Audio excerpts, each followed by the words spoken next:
Il attend quoi pour siffler? Waouh, ça fait des frissons quand on voit la vidéo. Qui aurait dit qu'on se retrouverait là si vite? Qui aurait dit qu'on se retrouverait à se jouer les deux pays si vite? Pour ce qui savent, moi je suis du Congo.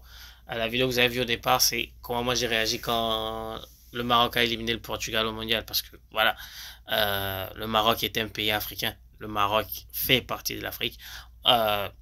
Au mondial, comme tout le monde, on a soutenu l'Afrique. Donc ça, c'est juste pour... Ils nous ont rendu fiers, c'est juste pour faire comprendre à tout le monde.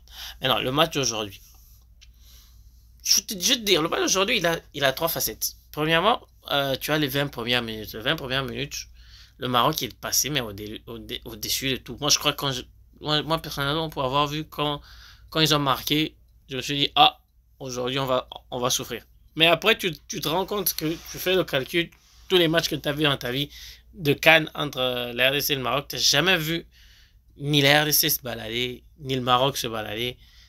Et au fur et à mesure, après la 20e minute, quand les Marocains commencent à être confiants et à faire la baballe, à passer, tu te rends compte que, bon, il n'y a pas plus grande idée. Et après, il y a tout ce qui se passe en deuxième mi-temps.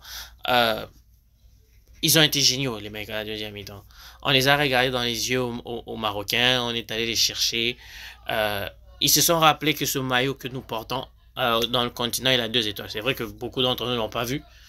C'est pour ça qu'on en parle peu. Mais il faut se rappeler, la RDC, en Afrique, c'est 2 étoiles. On a gagné 2 fois la CAN. Donc, le match d'aujourd'hui, tu terminais par gagner et tu n'avais rien volé. Parce que c'est réellement ce qu'on a fait la deuxième mi-temps. Moi, ça, c'est un message à part pour tous les gens qui disent qu'il ne faut pas critiquer Bakambu. Je suis reconnaissant de tout ce qu'il a fait pour la sélection. Je suis reconnaissant de tout ce qu'il a donné. Mais arrêtez de mélanger les choses. Il y a des parents qui ont une pression plus grande que d'envoyer un penalty contre Bono. Et ils se plaignent pas qu'ils ont la pression de leur vie. Cédric, tu as fait ton temps. Merci pour tout. Maintenant, il faut partir. Parce que là, franchement, ce que tu nous as fait aujourd'hui, tu nous as planté le match. Mais bon, il reste le match contre la Tanzanie. Le match contre la Tanzanie auquel on y arrive parce que réellement, on arrive avec beaucoup d'espoir parce que réellement, ce que la Zambie a fait aujourd'hui, c'était héroïque. Ils sont allés arracher le nul quand c'était pas nécessaire. En fait, ils sont allés arracher le nul quand c'était pas nécessaire. Ils auraient pu perdre, garder un point et tout faire pour pouvoir gagner contre le Maroc et passer. Et ils ont préféré aller se chercher. Ils ont fait un super match, un long match pendant longtemps à 10 et voilà quoi, énorme.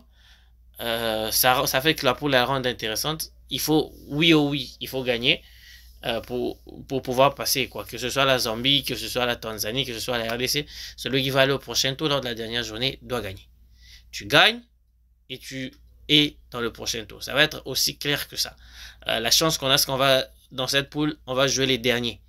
Comme on est la dernière poule qui a été tirée, on va jouer les derniers. On va rentrer dans le terrain en sachant les résultats nécessaires pour pouvoir passer. Mais dans la Zambie, la Tanzanie que la RDC, si on gagne, on passe. C'est ça le simple. Voilà quoi. Cette CAN, elle est exceptionnelle aussi pour ça parce que voilà, on passe les jours et tu regardes le tableau, il n'y a toujours pas de 0-0. C'est génial. Moi, je regarde la Coupe d'Asie à côté et je peux te dire qu'aujourd'hui, c'était triste. Il y a eu un 0-0 et tout. Il y a des matchs où tu te dis la question, mais comment c'est possible? Mais à la CAN, c'est tellement beau, on joue tellement bien que pour l'instant, on ne se rend même pas compte la bénédiction que l'on a de pas avoir de 0-0. And then in the other group, because today was Bafana, I really think that it was missing, like personally for seeing like the last 2-3 years how they progress. We all wanted to see what will happen with them during the AFCON because you wanted that confirmation to know. And today they've in a classical, in a game that was difficult against Namibia, they've shown character, they've shown that they can play, and they've shown overall that they were better. Like personally, I start the game thinking that it's going to be a fun game to watch, and I end up the game fearing for Tunisia. Like I know it's football and 2 games is never looking alike, But if Tunisia want to be on the next round, they need to make a miracle because this South Africa team is heavy. Like they put the biggest score difference in the competition. They put 4 against Namibia. It was not that difficult, Tunisia. It was not that difficult. You just need to be more serious and do the work and play. But yep, it's the beauty of the AFCON. You can be amazing having all the great players in the world, and you can be a team like South Africa who have disappeared for long time, and have a generation that you have been monitoring and come back and still make it. And those are the rosters. The roster of the second round, if you can call that, or second game day play.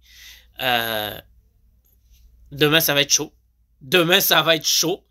La seule chose que je regrette, c'est que l'organisation mette la poule à Côte d'Ivoire le matin. Quand je dis le matin, à 18h.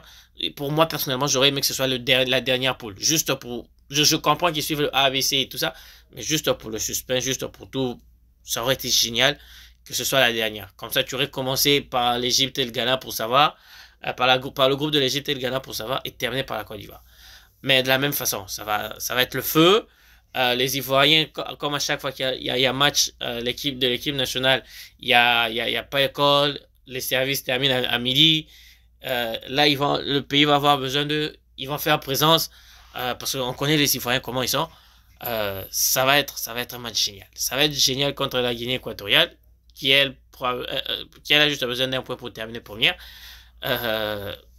L'autre groupe, entre Égypte et Ghana, sachant que pour Égypte, la Salah est partie, et que tant Égypte comme Ghana, ils ont besoin de gagner pour être au prochain tour, ça va être très intéressant.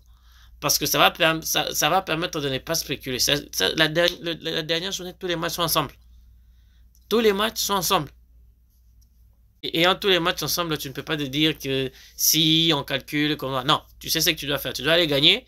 Et si tu gagnes, tu vas être ou deuxième ou dans les meilleurs troisièmes. Et voilà quoi. Moi, je le redis, j'ai très peur pour l'Algérie. J'ai très peur pour la Tunisie. En général, les pays du Nord, j'avais dit dans d'autres vidéos, quand ils sont en dehors du Nord, le Wi-Fi se déconnecte. Il y a eu 8 matchs avec les équipes du Nord. Il y a une seule victoire. C'est le Maroc qui a gagné la Tanzanie.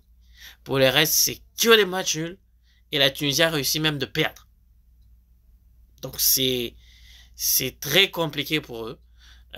Ils sont dos au mur pour la plupart, sauf le Maroc, pour la plupart, ils sont dos au mur. Ils doivent absolument gagner. Et moi, j'aurais dit, c'est pas dit qu'ils gagnent. L'Algérie contre la Mauritanie, je sais que l'Algérie est supposée être favori parce que c'est le foot, parce qu'ils ont l'histoire, mais les Mauritaniens jouent bien. Et les Mauritaniens vont vouloir partir avec au moins un point. Et si tu fais un point avec 3 points, je sais pas si tu vas être parmi les meilleurs troisièmes. J'ai déjà dit en début de cette vidéo, mais la Tunisie, moi j'ai très peur. Je crois qu'ils vont rentrer à la maison s'ils jouent comme ils jouent jusqu'à présent. Et j'espère vraiment que l'Égypte va passer. Parce que une Coupe d'Afrique sans l'Égypte, en fait, c'est une Coupe d'Afrique sans l'Égypte, c'est pas la même chose. C'est pas la même chose. Même si, quand tu le vois d'un côté supporter, s'ils sont pas là, c'est bien pour tout le monde, parce que ça donne beaucoup plus de choses. Parce que le tournoi qui commence après la phase de groupe, c'est le tournoi que l'Égypte est censé gagner. Parce qu'ils savent jouer, et ils savent défendre, et ils savent mettre à l'esprit.